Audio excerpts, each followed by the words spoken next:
तिमिरातुने तेजाकडे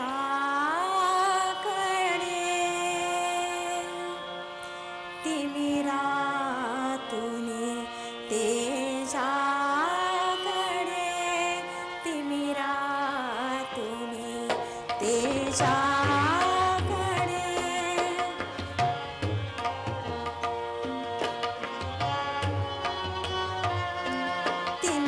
तिमिरातुने तेजाकडे ने दीप देवा जीवना ने दीप देवा जीवना ज्योती परी शिवमंदिरे ज्योती परी शिवमंदिरे रे सार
ज्योती परी शिव मंदिरी ज्योती परी शिव मंदिरी रे जागवी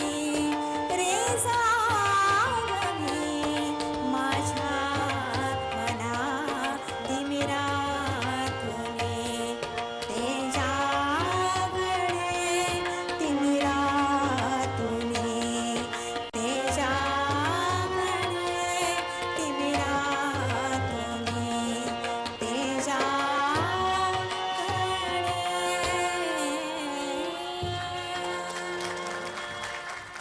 शर्मिष्ठे शर्मिष्ठे तिमिरातुनी ते जागणे तिमिरातुनी ते जागणे ने दीप देवा जीवन ने दीप देवा जीवन ज्योती परी शिव मंदिरी ज्योती परी शिव मंदिरी रे जागवी माझ्या मना रे जागवी माझ्या मना तिमिरातुनी ते जागणे तिमिरातुनी ते जागणे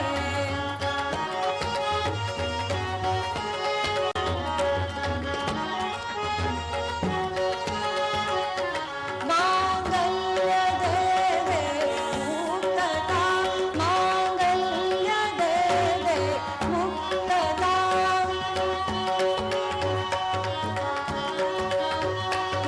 मांगल्य देवे मुक्तता अभिमान दे लीनता अभिमान दे लीनता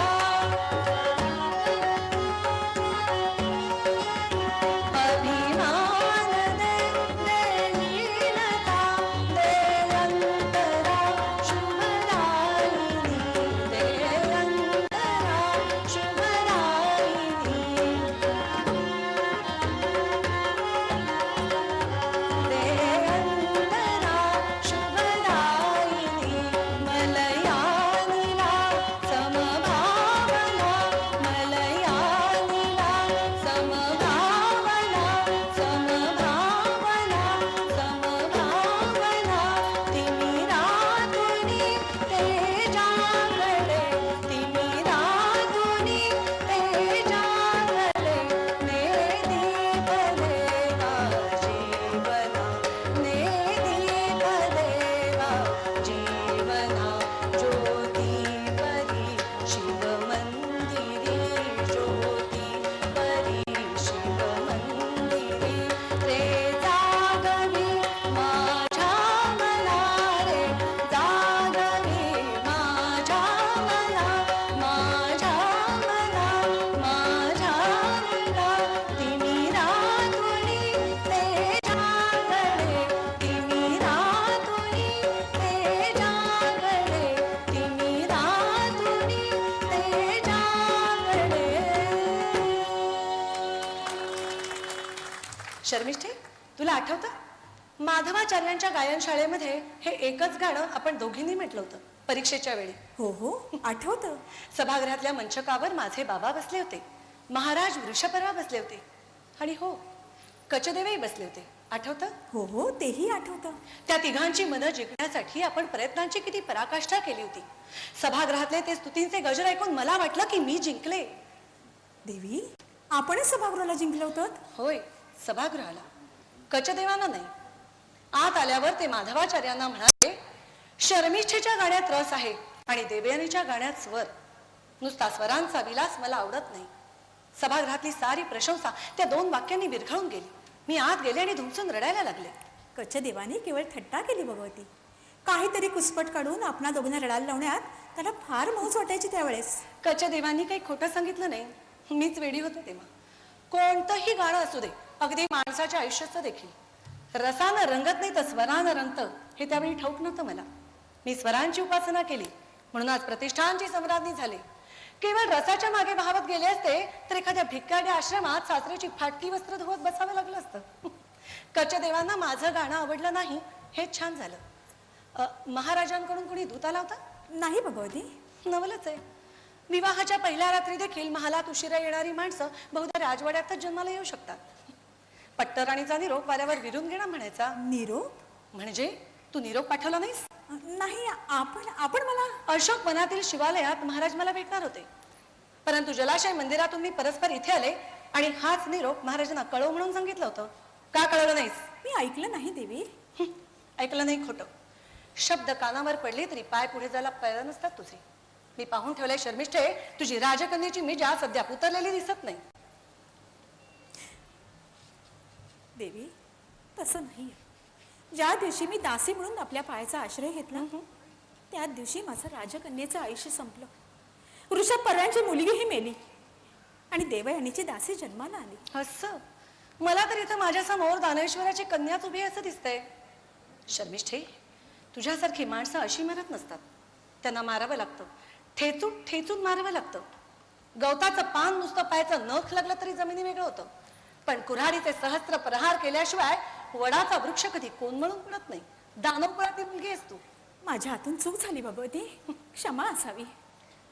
सांगितलेलं सारं साहित्य महालात नेऊन ठेवलंस? हो हो, ठेवलं आहे. आणि मी सांगितलेल्या अत्तराचं मंचकावर सिंचन केलंस? हो हो, तेही केलं आहे. आणि फुलांचे गुच्छ गजरे? हो, तेही तयार आहेत. हे पहा, मी माझ्या हाताने गुंफून ठेवले आहेत. पहा पहा. पाहू? शाबास. बटकीच्या व्यवसायात तुझी बरीच प्रगती झालेली दिसते. केव्हा केव्हा मला वाटतं शर्मिष्ठे, दासीचे गुण जन्मतः तुझ्या अंगात अधिक असावेत, नाही तर या नवीन पेशात तू इतकी लवकर रुळली नसतीस. राजवाड्यात तुझा जन्म झालाय खरा, पण बटकीच्या रक्ताची एक धारा तुझ्या रक्तात कधीतरी मिसळलेली दिसते. दुष्ट, नीच, चांडाळे. असं? देवयानी, तुझं दास्य पत्करलं असलं तरी मी दानवेश्वरांची कन्या हे विसरू शकत नाही. आणि तूही विसरू नकोस. हातून घडलेल्या पापाचं प्रायश्चित्त म्हणून आणि दानवांच्या राज्याची कुळाची हानी होणे म्हणून, आणि म्हणूनच मी तुझ्या पायाशी दासी म्हणून उभी राहते. याचा अर्थ असा नव्हे की माझा अभिमान मी मारून टाकलाय. बरं. हो, तू म्हणालीस तेच खरंय. इंद्राच्या सिंहासनापुढे देखील मान न चुकणाऱ्या, 100 वेळा देवाला समरांगणात चिडून काढणाऱ्या दानव कुळात या शर्मिष्ठेचा जन्म झालाय. स्वाभिमानानं जगणारी आणि स्वाभिमानासाठी मरणारी जमात आहे आमची. यजमानांच्या कृपा कटाक्षावर आणि दान देणगीवर जगणाऱ्या एखाद्या बोल बोल. एखाद्या दान देणगीवर जगणाऱ्या भिटुड्याच्या घरात जन्म झाला नाही माझा तुझ्यासारखा असत ना? नाही, नकदष्ट जीव आहे माझी. जे बोलायला नको ते बोलून गेले. भलतच असावी. भलतच. दरिद्री आपतासारखं सत्याचं अचानक समोरून उभं राहतं आणि माणसाला अस्वस्थ करतं. तू म्हणालीस तेच खरं. माणसाचं मन म्हणजे पाताळापर्यंत पोचलेली भयानक खोल विहीर. ज्या विहिरीत तू मला ढकलून दिलास ना, त्या विहिरीसारखी. नाही नाही देवयानी, नाही. पुन्हा देवयानी? माझ्या हातून चूक झाली. भयानक खोल विहीर, शेवाळ्यांनी आणि मेलेल्या पक्षाच्या पिसानं झाकलेली, भूताखेताने पृथ्वीच्या पोटात खणलेल्या विवरासारखी. पण वरून कधीतरी एखादी देवयानी आत पडते आणि आतलं भूताट पाण्यावरील आच्छादन बाजूला होऊन आतलं कालकूट बाहेर डोकावं लागतं. तसं तुझ्या मनातलं कालकूट माझ्या शब्दांनी बाहेर आलं. पण मला समाधान वाटलं. तुझा अभिमान अजून जिवंत आहे, तुझं मन अजून जिवंत आहे हे पाहून मला खरंच समाधान वाटलं. कारण नागिन जिवंत आहे, जायबंदी आहे, तोवरच तिच्या तोंडावर टाच रोवून उभं राहण्यात खरी मौज असते. दासीपणातील नम्रतेचं आणि लाचारीचं कवच तू फार लवकर बांधलं होतंस. त्यामुळे माझं समाधान कमी व्हायला लागलं होतं. पण छान झालं. डोळ्यातून निखारा आणि तोंडातून गरळ ओतलीस. शर्मिष्ठे, आता तरी लक्षात आलं ना, क्षात्र ते संतप्त झालं तर फार तर शत्रूचा संहार करील, पण ब्रह्मते जेव्हा क्रोधानं धगधगू लागतं तेव्हा तर लोकांचा सारा प्रपंच गवताच्या गंजीसारखा जायला लागतो. यजमानाच्या कृपा कटाक्षावर आणि दान देणगीवर जगणाऱ्या भटुड्यांची ही करामत आणि कमाई आहे. भगवती, मर्यादेचं उल्लंघन करून जे बोलायला नको ते बोलून गेले. क्षमा असावी. आपण दयाशील आहात, आपण उदार आहात. मी तशी काहीही नाही. उदार, दयाशील, मूर्खांचे, लंपटांचे आणि निष्ठाहीनांचे सद्गुण आहेत हे. देवयानी जवळ दया नाही आणि श्रद्धेची प्रतारणा करणारं फसवा औदार्यही नाही. पण तरीही या आनंदाच्या क्षणी, मिलनाच्या पहिल्या रात्री मी तुला क्षमा करायला तयार आहे. पण एका अटीवर. कर प्रतिज्ञा, ठेव माझ्या पायावर डोकं. म्हण, दानवांच्या हलकट कुळात जन्माला आलेली मी शर्मिष्ठा दानवाच्या हो हो, अगदी या शब्दात आपल्या दासीपणाचा मनोभावाने स्वीकार करते. दासीपणा शोभणारे शब्द माझ्या तोंडून पुन्हा कधीही बाहेर पडणार नाही. कर प्रतिज्ञा, ठेव माझ्या पायावर. दानवांच्या कटकुळात जन्माला आलेली शर्मिष्ठा देवाने का का माझा संबंध करतेस? कुठल्या जन्मीचं वय रुजवतेस? तुझ्या ब्रह्मतेजानं माझ्या सुखाची, माझ्या स्वातंत्र्याची, माझ्या सुंदर स्वप्नांची आहुती घेतलीस तेवढी पुरे नाही का झाली? लाचारीने अशी आठवण देऊ नये, पण देते. काही दिवसापूर्वी आपण गळ्यात गळे घालणाऱ्या मैत्रिणी होतो ग.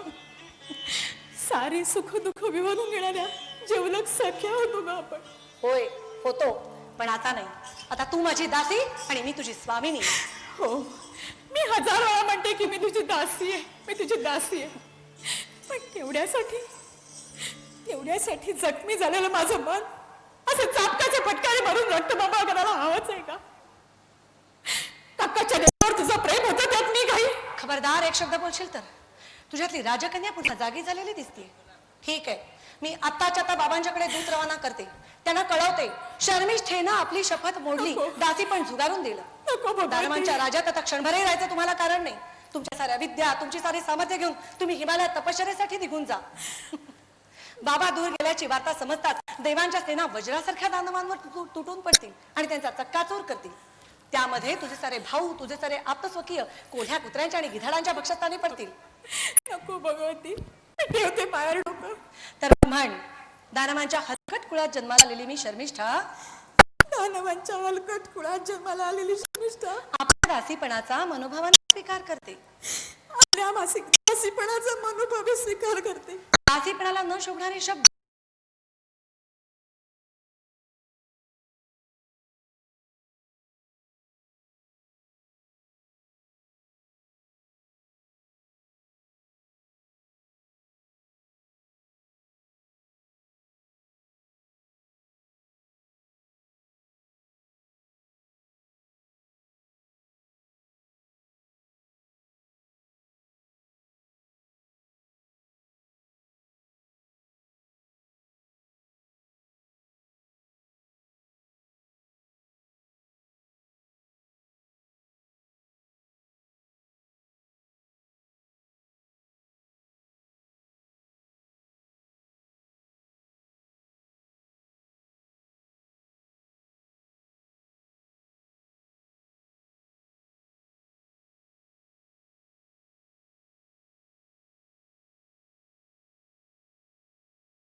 ते तर एकाच लग्नानंतर पाताळाच्या तळाशी जाऊन पडले.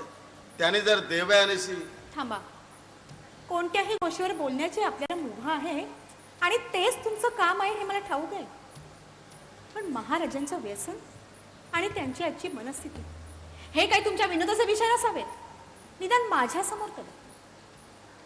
पण काय हो, तुम्हाला ह्या गोष्टींचं काहीच वाटत नाही?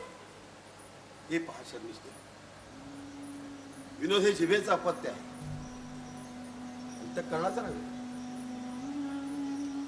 माझं हे बोलणं परमार्थानं घ्यायचं नाहीस. तू दासी असलीस तरी महाराजांची आवडती सखी झाली आहेस आणि मी विदूषक असलो तरी त्यांचा जवळचा मित्र आहे.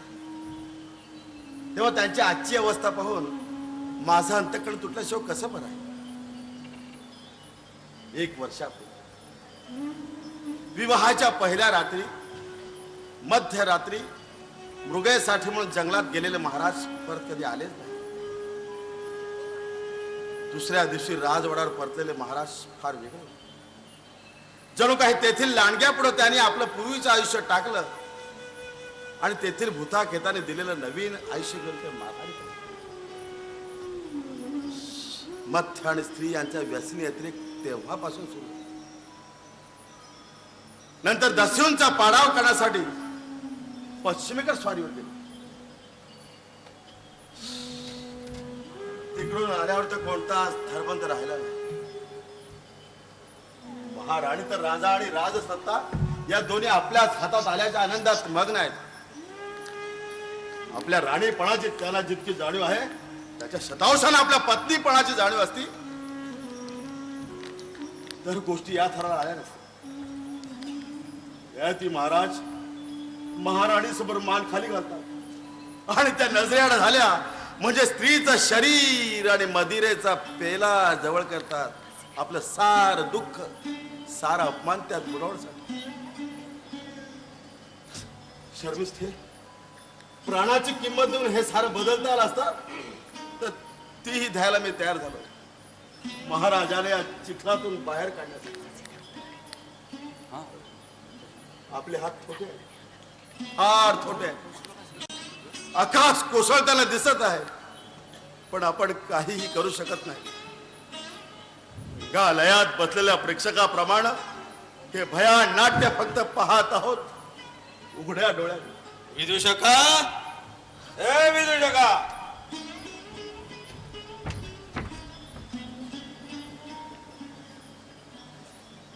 महाराजांची स्वारीकडे झोपेशिवाय रात्री आणि विश्रांतीशिवाय दिवस लोटणाऱ्या माणसाचा चेहरा आहे. वाटत की हंबरला फोडून परमेश्वराला साथ घालत आणि विचारावं का या श्रेष्ठ माणसाचा चुराळा करतो. का या श्रेष्ठ माणसाचा चुराळा. शर्मिष्ठी,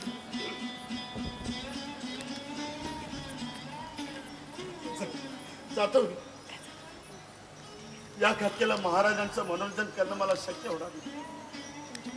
विदूषकाची आसव म्हणजे जगातील सर्वात हास्यास्पद जातो मी. शर्मिष्ठी, जातो जातो मी.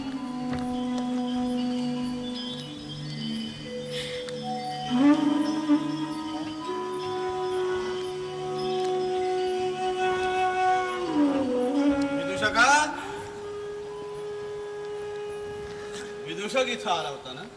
हो, आले होते.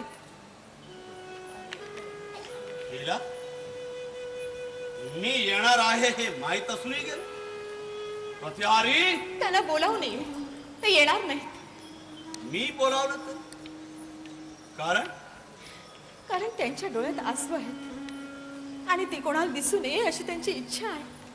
विदूषकाच्या डोळ्यात असू कशासाठी माहित नाही. विदूषक रडायला लागले म्हणजे सृष्टीचा समारोप जवळ आला आहे असं समजायला. क्षमा क्षमा, तुझ्याही डोळ्यात आसवांच्या खुणा दिसत आहेत. तूही रडत होतीस. असेल कदाचित. आता लक्षात आलं माझ्या. तो वेडा आहे आणि तूही माझ्यासाठी आसू गाळीत होतीस. खरं ना? हो.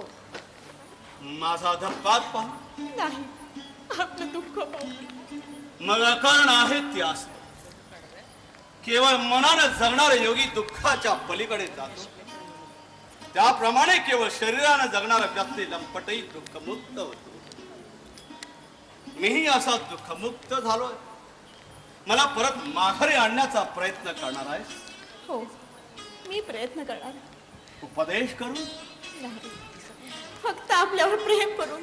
शर्मिष्ठ, हो, आज प्रथमतःच तू या शब्दांचा उच्चार केलास. माझ्या भावनेचा. पण का? कशासाठी?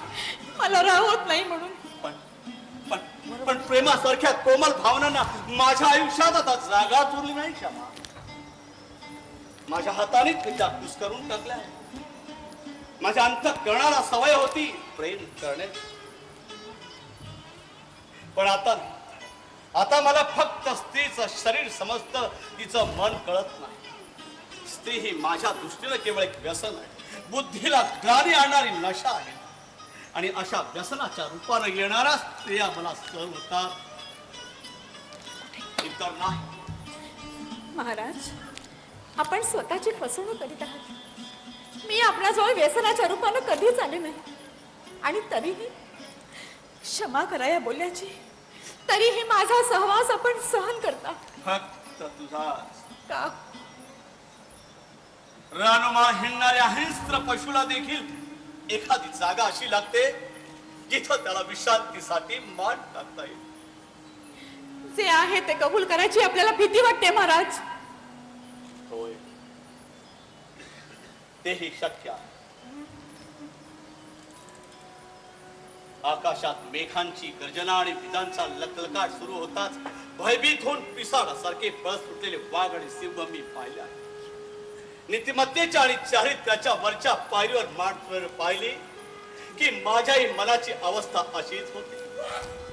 काल कचदेव राजसभेत आले होते, पण त्यांच्या नजरेला नजर देण्याचं धैर्य मला झालं नाही. त्या भयग्रस्त वाघाप्रमाणे कचासारख्या देवयानी सारख्या श्रेष्ठ माणसापासून माझं मन सतत दूर दूर पळत जात.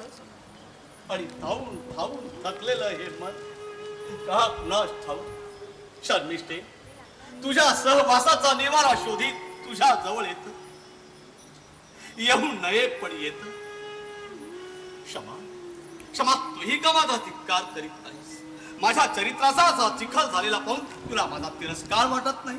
नाही, स्त्रीच्या विण्याला न शोभणारं मी बोलते याची मला कल्पना आहे, पण बोलण्या वाचून गत्यंतर नाही. संसारातील साऱ्या दुर्गुणाने तुमच्या कपाळावर आपल्या स्वामित्वाचं शिक्कामोर्तब केलं, तरी तुमच्या संबंधीच्या असलेल्या माझ्या भावनेत तीन मात्रही फरक पडणार नाही. मग तुझ्या दुर्दैवाला पारावार, मी तुझ्या भावनेला कोणत्याही प्रकारचं उत्तर देऊ शकत नाही, महाराज. कधीही देणार नाही. मला मोकळीक नाही आणि इच्छाही नाही.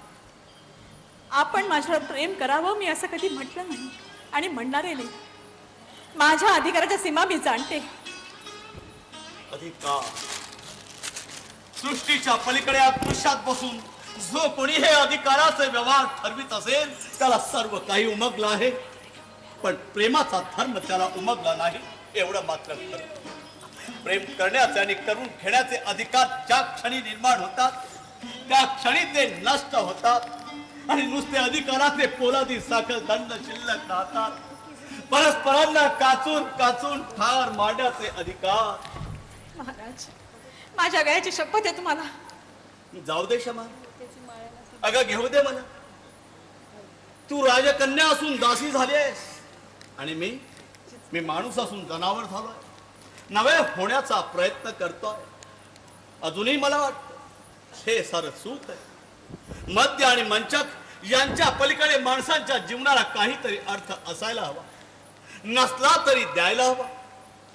माझ्या राजेशाही मंचकावर नव्या नव्या शरीरांचा कुस्करा करतात, मद्याचे घाट एका पाठोपाठ एक पोटात विझवतात, जंगलातली क्रूर जनावर मारताना कधीतरी काजात कटर गेल्यासारखी असह्य वेदना होते आणि वाटतं छातीवर हात दाबून पृथ्वीच्या सरहद्दीपर्यंत पळ सुटाव. पण अजून मनाचा दगड होत नाही. माझी खात्री आहे तो होईल. जाऊ दे क्षमा. क्षमा, तू माझ्यासाठी एक गाणं म्हणशील? म्हणे आपण सांगाल तर जरूर म्हणेन. म्हण. आपल्या लाल केशरी कोमल आणि तीव्र स्वरांनी माझ्या सभोवर अभेद्य भिंत उभारून मला आत कोंदवटून टाकणार.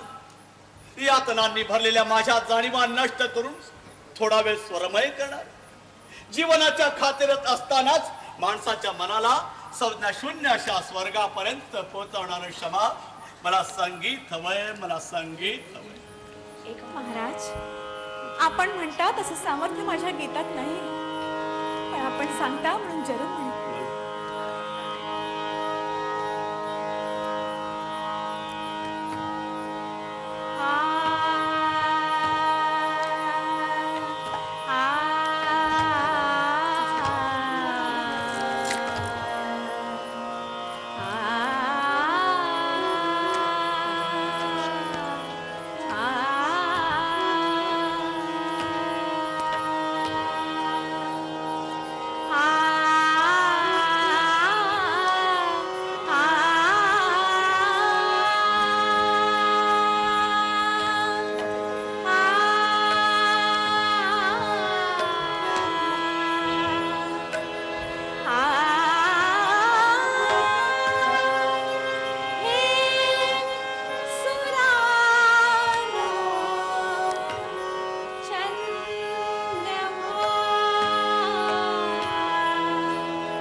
महाराजांच्या घंटा कशासाठी वाजताय? कोण आहे तिथं? प्रत्याहारी, प्रत्याहारी.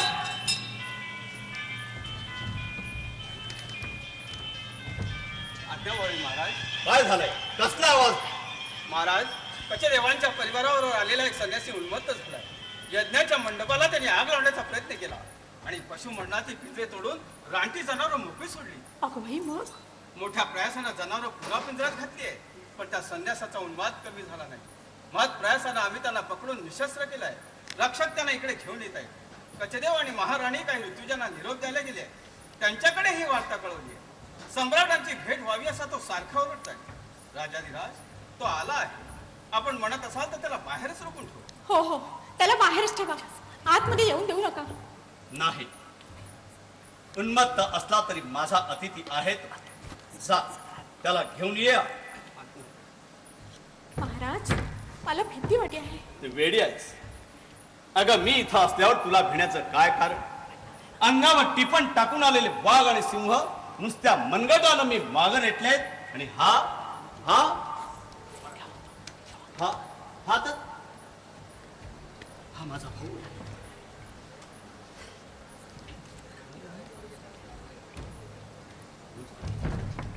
तूच का प्रतिष्ठानचा सम्राट? होय, मीच.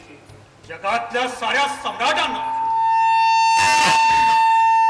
अंगाची कातडी सोडून, डोळे काढून, हात पाय तोडून ठार मारला पाहिजे. मी हा उद्योग करणार आहे. राज मुकुटात किडे पडलेले असतात हे त्यांना माहित नाही.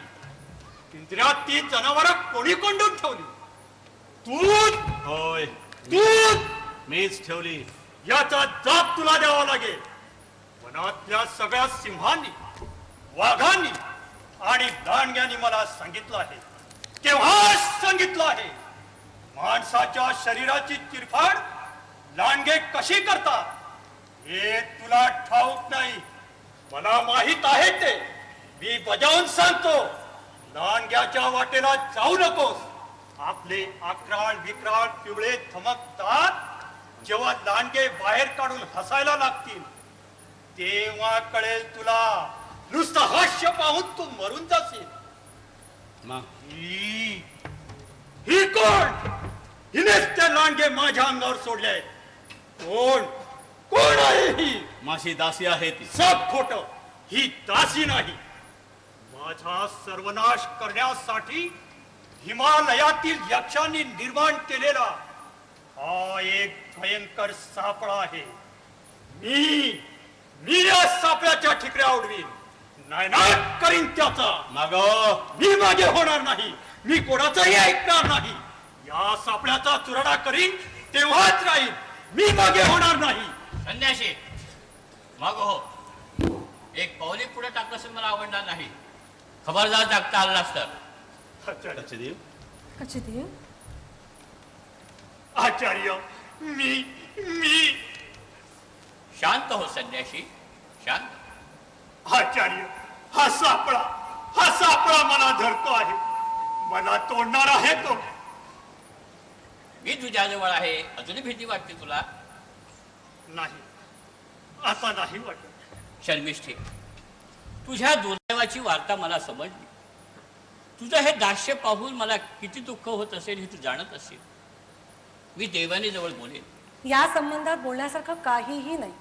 ठीक आहे, देवानीला आवडलं नाही तरीही मी तिच्याशी बोलेन. पण तू यावेळी इथून जाणं हेच योग्य. त्याशिवाय संन्यासाचा क्षोभ कमी व्हायचा नाही. दासी, तू आता इथे थांबायचं काहीच कारण नाही. तू अशीच महालात जा आणि माझ्या आज्ञेची प्रतीक्षा कर. जा. आज्ञाप्रमाणे देवी. कचदेव, माझ्या हातून काही अपराध घडला आहे असं वाटतं. मला क्षमा करा आचार्य, मला क्षमा करा. रक्षका, या माणसानं जर काही आचरटपणा केला, अत्याचार केला तर याला अशोकवनातल्या द्वारमंडपात नेऊन वेताच्या छडीनं रक्त फुटेपर्यंत फोडून काढा आणि फेकून त्या निवडुंगाच्या फडावर. नका, मला अशी शिक्षा करू नका. मी शरण आहे आचार्य, मी शरण आहे. भिवू नकोस, उठ. मी आहे तोपर्यंत कोणी तुझ्या केसाला धक्का लावू शकणार नाही. प्रतिष्ठानात राज्य आमचं आहे. प्रतिष्ठानात राज्य तुमचं असेल, परंतु प्रतिष्ठानासह साऱ्या पृथ्वीवर परमेश्वराचं राज्य आहे, ते एकच राज्य मी मानतो. यती मला मम मानिक ज्या एकल्या रूपा, यती मला मम मानिक ज्या एकल्या रूपा, यती मला मम मानिक ज्या एकल्या रूपा. आदि अंत जासन से, आदि अंत जासन से, आदि अंत जासन से, जासनात यती मन मम मानित त्या एकल्या रूपा, यती मन मम मानित त्या. गगनधरा त्या निवास, गगनधरा त्या निवास, बंधन भय नाही त्यास, बंधन भय नाही त्यास, बंधन भय नाही त्यास. समीर करील कायन मन, समीर करील कायन मन, समीर करील कायन मन, सदन सागरा यती मन मम मानित त्या एकल्या रूपा, यती मन मम मानित त्या.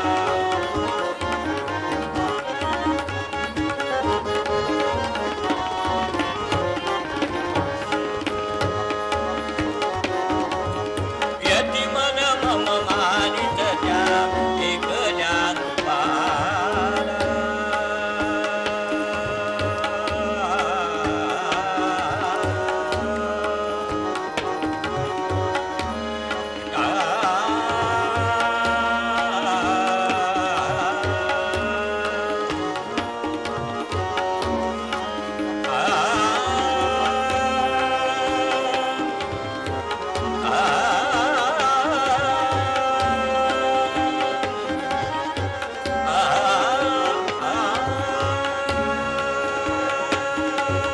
यती मन मम मानित त्या एकल्या रूपा, यती मन मम.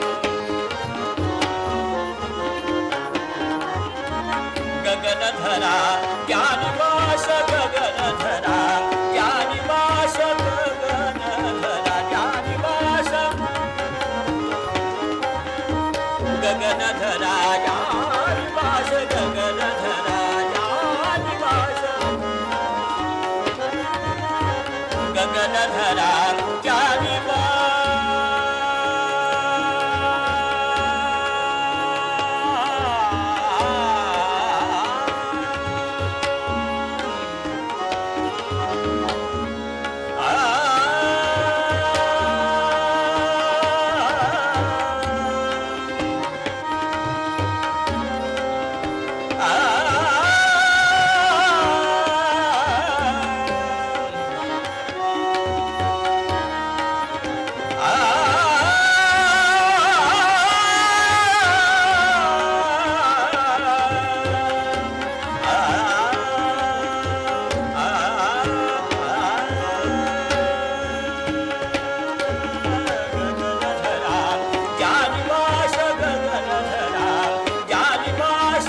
बंधन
कशाला?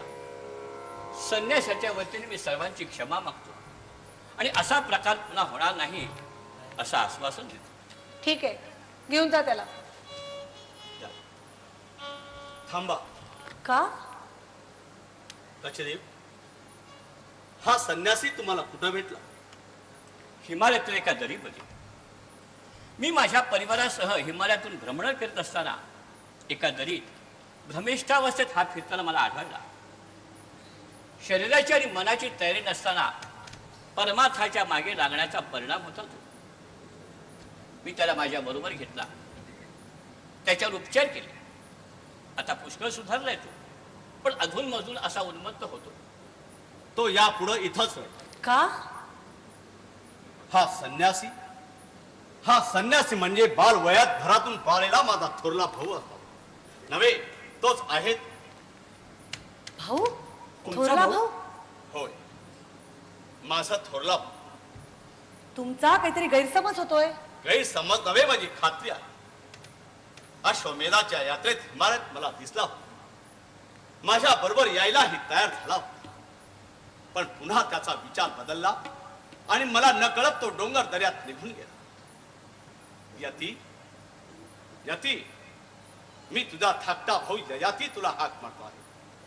काहीच का आठवत नाही तुला? काहीच का समजत नाही तुला? माझा धाकटा भाऊ, हा हा माझं नाव यती आहे. हा हो, मला आठवतं, पुसट आठवतं. मी एका राजवाड्यात राहत होतो. एका महालात उंच उंच समयात जळत होतो. हत्तीवरती रुपेरी अंबाऱ्या होत्या. रत्नाचं नक्षीकाम केलेलं एक सिंहासन होतं कुठं तरी. आणि हो, मला आठवतं, एक उग्र संतापी पुरुष होता. कोण होता कुणास ठाऊक. तो सिंहासनावर बसत असे. फार भीती वाटायची मला त्याची. देवघरात बसून सतत प्रार्थना करीत होतो मी. आणि हो, मला आठवतं, माझा एक धाकटा भाऊ होता. हा हा त्याचं नाव ययाती. हो हो, ययाती. हो, न्या त्याला ययाती. न्या त्याला इथून ढोंगी कपटी भामटा. तो यती आहे, तो यती आहे. आणि प्रतिष्ठानाच्या राज्यावर त्याचाच अधिकार आहे. कचदेव, या राज्याचं सिंहासन यतीला, माझ्या थोरल्या भावाला द्यायला मी तयार आहे. प्रतिष्ठानचं सिंहासन महाराज तुमच्या एकट्याच्या मालकीचं नाही. ज्या दिवशी मी आपली पट्टराणी झाले त्याच दिवशी माझा सिंहासनावरचा अधिकार प्रस्थापित झाला. सिंहासन तुम्ही सोडू शकता, ते असं दुसऱ्याला देऊ शकत नाही माझ्या संमतीशिवाय. देवयानी, आणि हो, हा तुमचा भाऊ आहे हेही मला मान्य नाही. संन्याशाचा वेश घेतलेला हा कपटी भामटा आहे, भामटा. भ्रमिष्ठ तो नाही, भ्रमिष्ठ तुम्ही आहात. मद्याच्या कैफात बरळत आहात. पेशांच्या विळख्यात आणि दारूच्या पेल्यात ज्यानं स्वतःला बुडवून घेतलेला आहे, अशा नालायक माणसाचे शब्द खरे मानायला साऱ्या जगाचा अजून कुंदणखाना अथवा मद्यालय झालेलं नाही. देवयानी, किती कठोरपणाने बोलतेस तू. जे वाटतं तेच बोलते. मी प्रतिष्ठानची सम्राज्ञी आहे. तपोवनात बसलेली जोगिन नव्हे. नहुष महाराजांचं सिंहासन हे जंगलातून उगवलेल्या गोसावड्यांसाठी नाही, हे साऱ्यांनी लक्षात घ्यायला हवं. द्वारपाल, घेऊन जा त्याला. क्षणभर आता इथे थांबलात तर तुम्हालाही शासन केल्याशिवाय मी राहणार नाही. घेऊन जा. तो यती आहे, तो यती आहे. त्याला घेऊन जा. संन्याशी, मी थोड्या वेळात भेटेन तुला.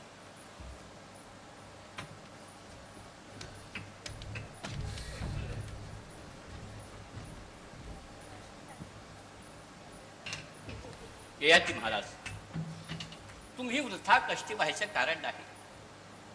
कारण संन्याशी तुमचा भाऊ आहे अथवा नाही हा प्रश्नच उद्भवत नाही. नावागावाचा त्याग केलेला तो एक साधा संन्यासी आहे. संसारात माघारी फिरण्याचे सर्वच दारं त्यांनी उद्ध्वस्त केली आहेत. पुन्हा त्याला संसाराच्या दाराकडे ढकलणं म्हणजे त्याची व्याधी पराकोटीला पोचवणं, त्याचा सर्वनाश होणं.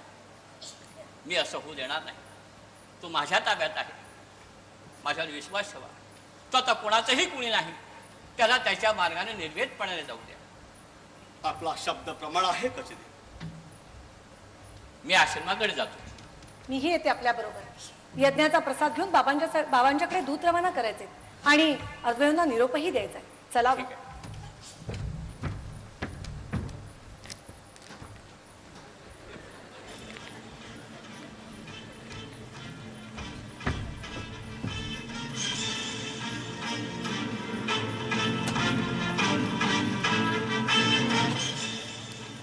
मद्याच्या नशेत बरळला, वेशांच्या विळख्यात बुडालेला धमिष्ठ नालायक कशा करता जगतोय.